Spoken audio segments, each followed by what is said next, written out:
Assalamualaikum warahmatullahi wabarakatuh.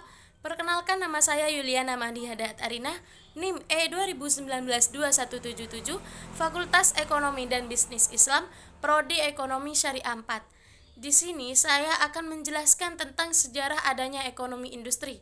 Tugas dari dosen Ibu Nikmatul Masruroh. Nah, ekonomi industri di sini ialah studi tentang perusahaan, industri, dan pasar. Ini terlihat pada perusahaan dari semua ukuran, dari toko-toko kecil hingga raksasa multinasional. Nah, hal tersebut mempertimbangkan berbagai macam industri, seperti pembangkit listrik, produksi mobil, dan restoran. Ekonomi industri juga memberi wawasan tentang cara perusahaan mengatur kegiatan usaha, serta mempertimbangkan motivasi mereka. Banyak kajian ekonomi industri memeriksa tujuan alternatif selain laba maksimal, seperti mencoba untuk menumbuhkan pangsa pasar. Salah satu masalah utama dalam ekonomi industri di sini ialah menilai kompetisi dalam pasar. Pasar kompetitif biasanya baik untuk konsumen, meskipun mereka kadang tidak layak, sehingga sebagian besar pelatihan ekonomi industri termasuk analisis tentang bagaimana mengatur tingkat persaingan di pasar. Nah, selanjutnya ialah awal mula ekonomi industri. Bartwell 2020 menyatakan bahwa awal mula dari perumusan elemen-elemen ekonomi industri sulit diketahui. Humphrey 1940 dan Shepard 1979, Bartwell 2010 menyatakan bahwa sejumlah bahasan terkait praktik monopoli dan beberapa elemen lain dari ekonomi industri sudah ada sejak tahun 2100 sebelum Masehi.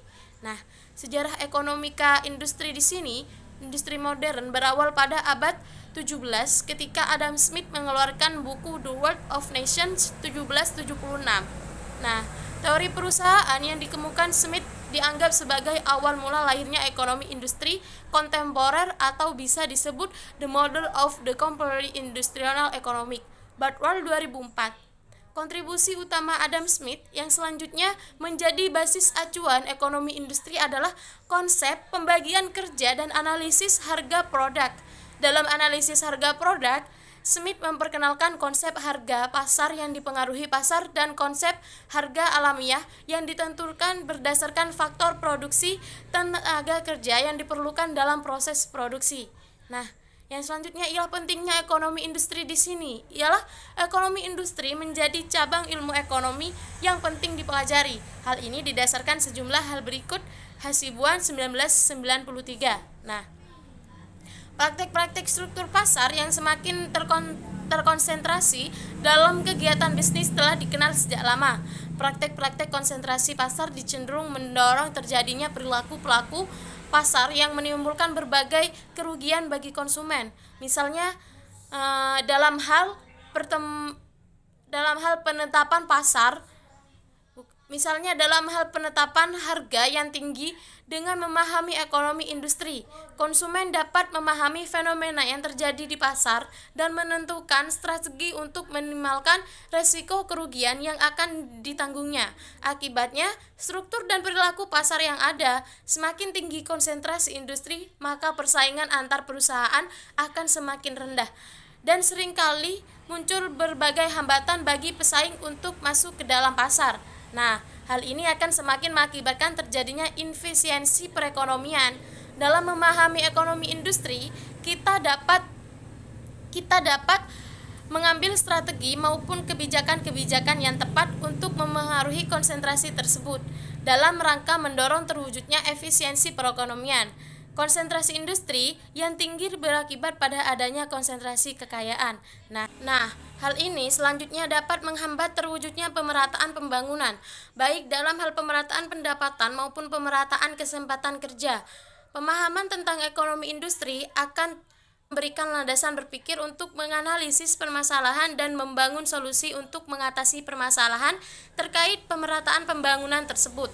Kaitan struktur industri dengan penyelesaian masalah-masalah ekonomi terkait erat dengan intervensi pemerintah.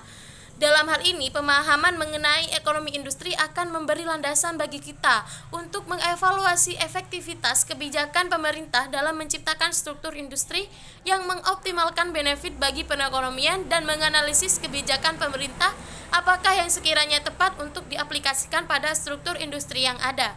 Kajian-kajian tentang struktur perilaku, kinerja, dan industri tidak terlepas dari masalah-masalah ekonomi, yaitu apa yang diproduksi, bagaimana dan untuk siapa saja barang dan jasa diproduksi.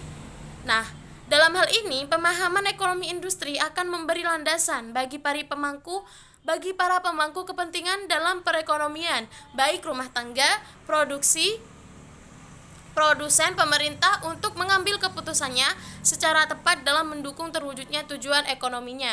Khususnya dalam konteks ini adalah pencapaian kesejahteraan masing-masing pemangku kepentingan tersebut. Cukup sekian dari saya. Apabila ada kata salah baca ataupun penjelasan, saya mohon maaf yang sebesar-besarnya. Wassalamualaikum warahmatullahi wabarakatuh.